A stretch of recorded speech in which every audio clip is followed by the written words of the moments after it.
akan dilaksanakan. Ini berarti dia udah mempunyai hak pilih.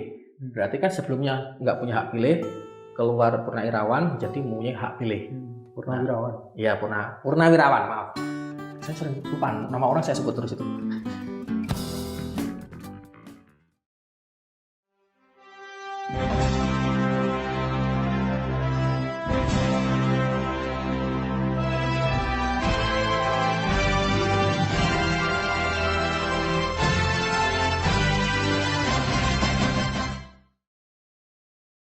Assalamualaikum warahmatullahi wabarakatuh. Salam jumpa teman pemilih dimanapun Anda berada. Kembali jumpa dalam podcast KPU Ngawi. Hari ini kita kedatangan di studio podcast KPU Ngawi, anggota KPU Ngawi, komisioner. Ini sudah hadir di sini ada Bapak Putra. Kita panggil Pak Putra gitu ya. Selamat jumpa Pak Putra. Alhamdulillah. Kabar baik, sehat? Alhamdulillah Mas Bim. Iya. Kita pertemuan kedua ini ya. Alhamdulillah selalu sehat walafiat. Ya, dan beliau ini sehari-hari membidangi perencanaan data dan informasi di KPU Kabupaten Ngawi. Nah, hari ini kita akan ngobrol santai saja tentang keseharian beliau, terlebih sebagai koordinator divisi Rendatin atau gimana? Ketua divisi. Ketua divisi ya istilahnya ya. Sebagai point of information pada teman-teman pemilih juga kepada Mas Bimo. Untuk tahun 2024 kan kita melaksanakan pemilu ya dan pemilihan. Pemilu di 14 Februari 2024 yang kita harus memilih, masyarakat pemilih harus memilih 5 presiden dan wakil presiden, kemudian DPR RI, DPD RI, kemudian DPRD provinsi dan DPRD kabupaten kota. Itu di 14 Februari 2024. Kemudian di bulan November, tanggal 27 November, kita melaksanakan pemilihan, yaitu pemilihan gubernur dan wakil gubernur dan bupati dan wakil bupati. Jadi ada pemilihan serentak di 27 November 2024. Coba kalau kita petik misalkan ada perencanaan data, kemudian informasi. Yang terkait data ini mungkin contoh actionnya yang dilakukan. Ini saya gambaran. Di masa menjelang pemilu. Rendatin itu kan ada 3. Perencanaan, data dan informasi. Perencanaan jelas ya menjabarkan tadi program dan kegiatan anggaran, serta kemudian evaluasi, monitoring dan sebagainya. Itu di bidang perencanaan itu komplit. Jadi nggak cuma merencanakan, tapi juga melakukan suatu evaluasi. Kalau ada perencanaan tanpa ada evaluasi, ya kita kan organisasi harus ada perencanaan dan pasti ada namanya evaluasi. Sesering apa kalau yang evaluasi ini? Kita setiap bulan. Di luar tahun tahapan, di luar tahapan ini kita setiap bulan ada evaluasi. Jadi kan makanya seperti saya bilang tadi, di luar tahapan kita ada kegiatan kayak misalnya Parmas tadi, sosialisasi Parmas, kemudian dari untuk teknis pun juga bisa melakukan sosialisasi kan seperti itu. Kemudian dari hukum juga sama tentang pengawasan dan sebagainya. Terus kemudian peningkatan kapasitas kita. Nah, itu setiap bulan kita ada namanya evaluasi kegiatan, bukan hanya kegiatan sebatas kegiatan, tapi juga capaian output, outcome-nya juga. Kegiatan menyeluruh. Kegiatan menyeluruh. Yang mengevaluasi diselenggarakan evaluasinya oleh bidang Rendatin. Jadi Rendatin hanya memfasilitasi sesuai dengan perencanaan, kemudian kan kalau dalam ada keuangan juga kan di situ. Masuk ke bagian ini tadi. Ke data. Di data itu kita fokus ke data pemilih, pemutakhiran data pemilih. Sebagai informasi juga, dulu kita itu untuk pemilu maupun pemilihan ya, untuk pemilu itu daftar pemilih itu ketika mau mendekati ketika proses tahapan ada namanya proses coklit atau pantarlih, pencocokan data pemilih maupun pemutakhiran data pemilih. Kan seperti itu. Jadi pasti ada kendala macam-macam lah. Nah, kalau sekarang data pemilih itu dimutakhirkan Mas setiap bulan. Jadi ada namanya pemutakhiran data pemilih berkelanjutan. Ini sesuai dengan undang-undang bahwa data pemilih itu harus dimutakhirkan. Seperti itu. Kemudian kita juga kerjasama dengan banyak lembaga, tapi yang paling penting adalah partisipasi dari masyarakat itu sendiri. Jadi inilah pentingnya saling keterkaitan berkesinambungan kolektif kolegial tadi, bahwa kerja KPU itu bukan masing-masing divisi, enggak, divisi ini hanya sebagai take actionnya ini, tapi kerjanya semua kolektif kolegial seperti itu, dan saling terikat. Karena untuk pemutakhiran data pemilih juga kita setiap bulan menetapkan naik turunnya itu berdasarkan dari DPT, karena nanti ini juga berkaitan dengan namanya logistik nanti ke depan. Walaupun nanti akan ada namanya coklit sebelum ketika tahapan dimulai, tapi kan kita juga harus mengering, bener nggak kita jumlah TPS-nya berapa. Kalau ketika proses pemilu karena 5 surat suara nanti maksimal 1 TPS 300 DPT-nya, daftar pemilih tetapnya. Kalau untuk pemilihan itu maksimal 500 kalau di undang-undangnya. Tapi tergantung, karena kemarin masih 2020 karena ada pandemi. Harusnya 800. Kemudian karena kemarin waktu masih ada pandemi kemarin diturunkan menjadi maksimal 500. Seperti itu. Nah, kemudian yang dimutakhirkan sendiri itu apa? Poin-poin apa secara sederhana? Gambaran umum aja. Gambaran umum namanya pemutakhiran data pemilih berkelanjutan. Berarti di situ yang dimutakhirkan adalah pemilihnya. Meliputi mungkin pemilih itu kriteria. Ya, seperti kita tahu kriteria pemilih adalah warga negara Indonesia. Kalau kita tahu, mohon maaf, di KTP itu kan ada WNI dan WNA. Jadi yang berhak menjadi pemilih itu adalah WNI. Kemudian WNI yang bagaimana? Yang sudah berumur 17 tahun. Atau pernah menikah kalau misalnya belum berumur 17 tahun. Seperti itu. Terus kemudian sudah memiliki KTP elektronik. Nah, kemudian pada proses pemutakhiran ini poin-poin apa yang dimutakhirkan atau mungkin di-recheck, ya evaluasi ya, atau diupdate oleh Iya, kita apa update. aja itu? Jadi yaitu pemilih pemula. Pemilih pemula ini adalah yang sebelumnya belum, khususnya adik-adik di teman pemilih yang masih sekolah. Kemarin yang belum ini, terus kemudian kalau bulan ini sudah berumur 17 tahun, kemudian sudah bikin KTPL, sudah berekaman dan sudah dapat physically, bisa melaporkan. Itu pemilih pemulanya. Terus kemudian ada juga pemilih pemula itu yang dia sudah tadi sebelum 17 menikah pasti, tapi harus tetap punya KTP kan, wajib. Terus kemudian ada juga yang non TNI Polri.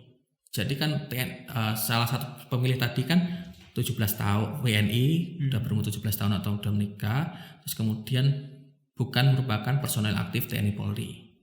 Nah, bagi mereka yang sudah pensiun, sudah non aktif menjadi TNI Polri, maka hak pilihnya itu sudah aktif kembali. Maka dia menjadi pemilih pemula, masuk di untuk tahapan pemutakhiran data pemilih ini, dia berarti masuk di daftar pemilih pemula. Pemula di pemilu yang akan dilaksanakan berarti. Ini berarti dia sudah mempunyai hak pilih. Berarti kan sebelumnya nggak punya hak pilih, keluar purnawirawan menjadi mempunyai hak pilih. Purnawirawan. Iya, purnawirawan, maaf. Saya sering lupa nama orang, saya sebut terus itu.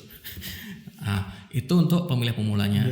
Terus kemudian ada namanya pemilih TMS atau yang tidak memenuhi syarat. Misal, mohon maaf, tadi yang 17 tahun kan sudah ber-KTP, dia punya hak pilih. Terus kemudian ternyata dia mendaftar TNI Polri menjadi anggota aktif, diterima. Nah, hak pilihnya kan dicabut. Nah, maka ini harus dicoret biar tidak disalahgunakan. Seperti itu. Ini sebenarnya harus segera melaporkan. Terus kemudian kedua, meninggal.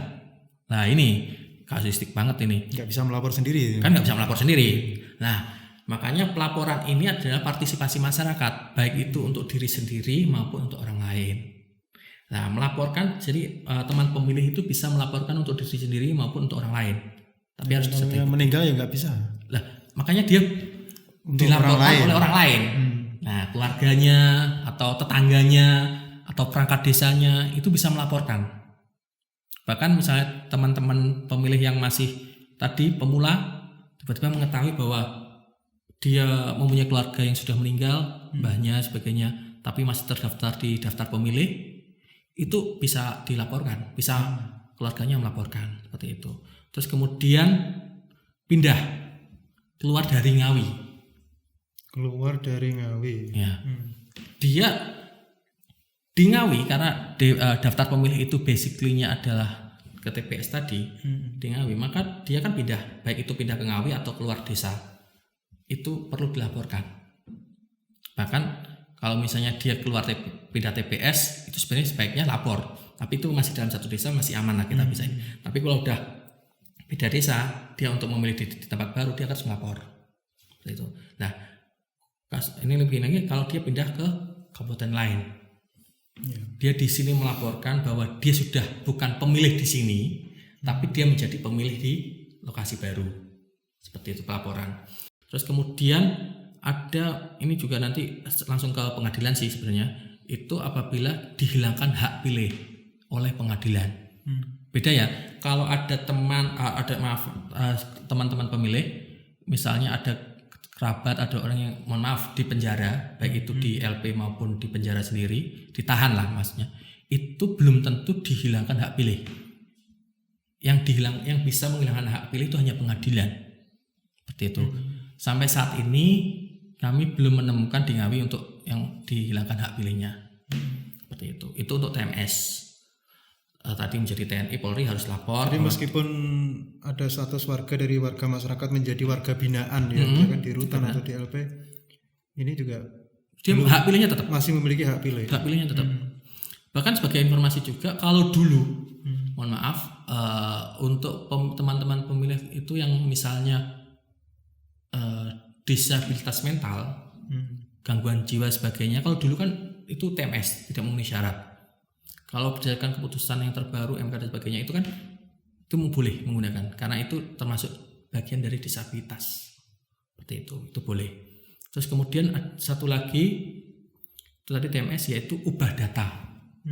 Mas, ubah data itu bagaimana? Nah, ubah data itu apabila misal ada si A, dia udah sebagai pemilih, dia punya hak pilih dan udah mempunyai identitas, bahkan pernah nyoblos. Ternyata dia menikah, ya toh, tapi dia nggak merubah tempat, tapi statusnya berubah. Nah, itu perlu dilaporkan juga bahwa dia statusnya dari sebelum nikah menjadi menikah. Begitu juga kalau misalnya dari menikah bercerai. Pokoknya ada perubahan di identitas, itu juga di pemilih juga ada perubahan, seperti itu. Begitu juga nanti kalau misalnya dia pindah tempat sini, nanti tadi kan masuk TMS ya. Itu tadi kalau misalnya udah disabilitas, mohon maaf, misalnya awalnya itu normal, terus kemudian ternyata dalam perjalanan hidup mengalami suatu kecelakaan dan menyebabkan dia menjadi seorang teman-teman disabilitas, maka ini juga perlu dilaporkan kepada kami. Kenapa? Agar kami nanti KPU itu kan melayani ketika proses pemberian suara, pemungutan suara. Jadi agar nanti di TPS tersebut yang teman-teman disabilitas ini bisa terfasilitasi, bahwa TPS itu harus ramah terhadap penyandang disabilitas. Seperti itu. Kalau misalnya ada pelaporan, masyarakat melaporkan, kan mudah. Seperti itu. Itu untuk yang data pemilih. Data pemilih. Jadi kegiatan yang mungkin selalu dilakukan di setiap bulan kita. Setiap bulan ya, sepanjang waktu adalah pemutakhiran data pemilih berkelanjutan. Ini nanti berakhir pasca berdasarkan PKPU. Itu nanti berakhir ketika kami sudah menerima DP4 dari Kementerian Dalam Negeri, dikirimkan menyerahkan KPU RI, kemudian KPU RI menyerahkan kepada kami melalui KPU provinsi, kemudian proses pengolahan ketika tahapan coklit atau pantarlih itu dimulai. Kira-kira itu berapa bulan sebelum hari pencoblosan? 6 bulan. 6 bulan. Ya. 6 bulan sebelum hari H itu kita ada proses 6-8 bulan itu. Itu pengupdatean secara detail ya, ya kan? Nantinya menyeluruh. Itu diberhentikan, stop dulu. Stop. tetapi data yang kita peroleh tadi itu menjadi data sanding nanti. Seperti itu. Berarti kan setelah stop keberlanjutannya berhenti dulu, kemudian berganti dengan Proses tahapan pemutakhiran yang lebih ini ya detail kan? Ya. Jadi nanti ada proses turba, yaitu pencocokan dan penelitian turun ke bawah, yaitu dengan melibatkan personel baru mungkin ya di bawah ya. Ya, nanti kita udah mempunyai tim sendiri, tim ad hoc kita namanya. Kalau di pemilihan ada namanya PPDP, kemudian kalau di pemilu namanya Pantarlih. Jadi keduanya ini nanti akan ada proses itu tadi, ada proses penelitian pemilih. Ya, ini tadi kan kita sudah berbincang kegiatan-kegiatan besar. Iya, bentar. Sebagai informasi juga ini, untuk teman-teman pemilih, bahwa untuk mengecek, tadi kan gini, bagaimana bagaimana warga bisa mengetahui, teman-teman pemilih ini bisa mengetahui bahwa dia sudah masuk ke daftar pemilih berkelanjutan kita belum? Bagaimana caranya? Kan seperti itu. Yeah. Kan dia nggak tahu apakah aku masih terdaftar atau enggak, atau saya sebagai pemilih baru sudah masuk atau belum. Nah, itu KPU RI itu sudah membuat aplikasi di website, kunjungi lindungihakmu.kpu.go.id. Nah, di sana nanti pilih, atau mungkin aplikasinya kan udah ada, berarti tinggal download aja. Website ada, kemudian di aplikasi Android juga sudah, kemarin baru launching. Jadi bisa dicari di Google Play aplikasi Lindungi Hakmu itu. Tapi kalau di website lindungihakmu.kpu.go.id. Ya, nanti kita coba berikan keterangannya di. Nanti bisa di sini kalau untuk di website nanti bisa teman-teman pemilih itu pilih Kabupaten Ngawi langsung, saja klik Ngawi, kemudian masukkan 16 digit NIK-nya. Langsung cari, nanti akan nampil seperti itu. Ini kan untuk mengetahui. Kemudian tadi Pak Putra minta ke teman pemilih untuk melaporkan. Nah, ini melaporkannya ada banyak cara.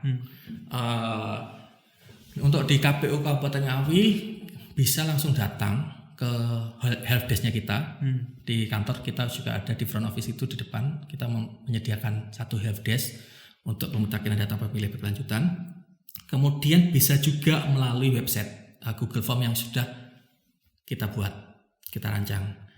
Itu nanti di bit.ly/dpp Ngawi. Nanti mungkin bisa kita kasih linknya di situ. Di situ cukup ada petunjuknya dan cukup mudah. Tapi yang pasti di situ nanti akan ada kita mengklikkan nomor WA. Kenapa? Itu nanti sebagai validasi kita. Kalau memang benar sudah masuk daftar kita, maka tim kita itu akan memberikan informasi bahwa sudah terdaftar seperti itu.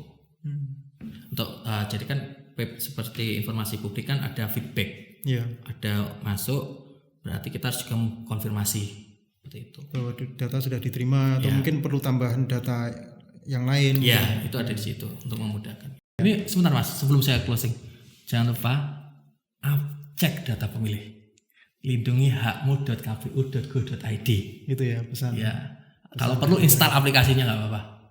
Di sana nanti emang sekarang aplikasinya ke depan akan ada proses pelaporan, jadi lebih memudahkan.